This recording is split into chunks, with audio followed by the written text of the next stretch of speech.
What's going on, Birdland? I got a special one for you tonight, and it's a guy that I'm pretty enthusiastic about, and I really hope the Orioles take a good look at here. And look, I know we already signed Ryan Helsley to the bullpen here, but this is something that I think the Orioles could really grab by the horns here and make an extremely stout bullpen with this player right here. And who is it, you might ask? Well, it's going to be Kyle Finnegan. Now, I know that the price is probably going to be a little steep, and we may or may not be able to convince him to take an eighth inning and roll here, but let me kind of explain why. I mean, you can see some of the percentile rankings here that Kyle still had a fairly good season here between the Nationals and the Detroit Tigers last year. Now, his pitching run value is pretty good. Fastball run value is still pretty good. The off-speed run value is still pretty good. Now, at 34 years old, what can you get out of Kyle Finnegan?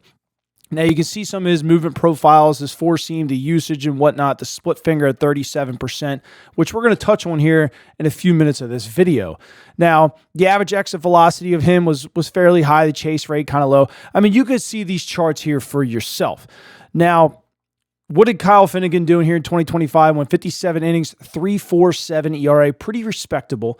45 hits, 8 doubles, 4 home runs, 22 earned, 18 walks to 55 strikeouts. 221 batting average against, 8.7 K per nine, 3.1 walk per nine, 1.1 whip, and a 3.58 xFIP. All of this is pretty good. Now, is it screaming dominant by any means? No. But what I want to compare is his time from the Nationals and the Detroit Tigers. Now, you can see he had obviously way less at bats here with the Tigers, but just 9 hits, 1 home run, 23 Ks, a 34.8% K rate with the Tigers to just 4 walks. Had 40 whiffs. He had 64 with the Nationals. He had 40 with Detroit. He had a 21.7% whiff rate with the Nationals, 31.3%. So a 10% jump in whiff rate. The average went from almost 250 down to 153. Slugging went down 130 points, and the weighted on-base average went down almost another 100 points, and the barrel per plate appearance went down almost 3 plate appearances. You're probably asking yourself, okay, what does Kyle Finnegan bring? So think about what happened, right? The Nationals gutted house. They got rid of everybody.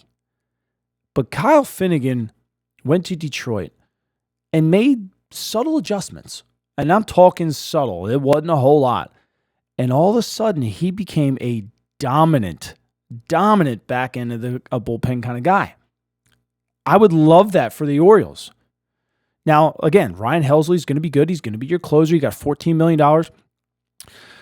Now, Finnegan has a market value of 2 for 19. You are already paying Andrew Kittredge $9 million. You're paying $14 to Ryan Helsley. Could you fork in another $10 million for Kyle Finnegan? I think you probably should. Personally, Craig Albanez is coming from Cleveland. He loves that stout bullpen. He's used to having that stout bullpen, 7th, 8th, and 9th. He knew that game was over. Why not give that back to him now? Now, you see these AL East teams, they're loading up.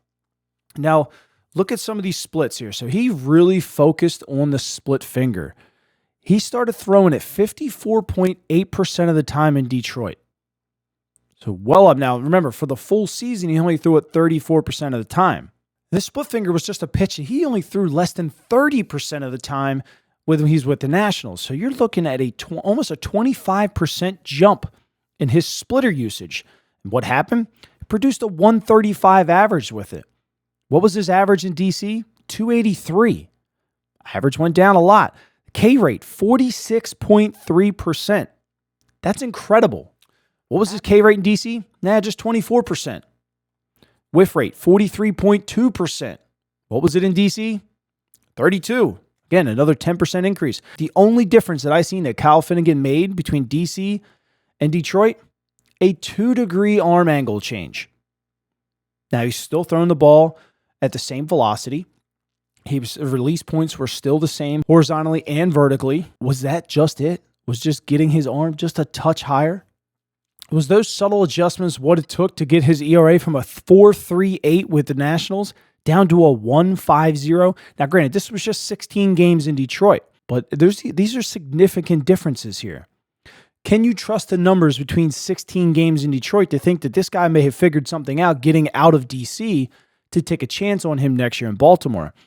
I'm going to say yes. And the reason why I'm going to say that, it's because he was doing it against lefties and righties. Lefties were just 2 for 26 with 13 strikeouts. You're talking a 48.1% K rate with a 39.7% whiff rate. Now, righties, 3 for 14 with 9 Ks, 52.9% K rate, and a 52% whiff rate. That's incredible. That's absolutely incredible. I mean, what else can you ask for out of a back-end reliever guy? You bring in Kyle Finnegan after Andrew Kittredge and have him hand the ball off to Ryan Helsley, you were looking at a significant back-end of the bullpen upgrade. Again, can you swing almost $33 to $35 million between the last 3 guys in your bullpen? I think you should probably take a shot and try it. Is it going to take away from some other things? I don't think so. The Orioles have plenty of money. But this is a guy who seemed to get out of DC, figured it out, bring him to Baltimore, let him keep throwing at. As an organization, we like throwing split fingers already. So he kind of fits the mold of what Baltimore and Drew French like to do. I don't know. You guys give me your thoughts. What do you think? Should they bring in Kyle Finnegan or should they look somewhere else? Catch you guys later.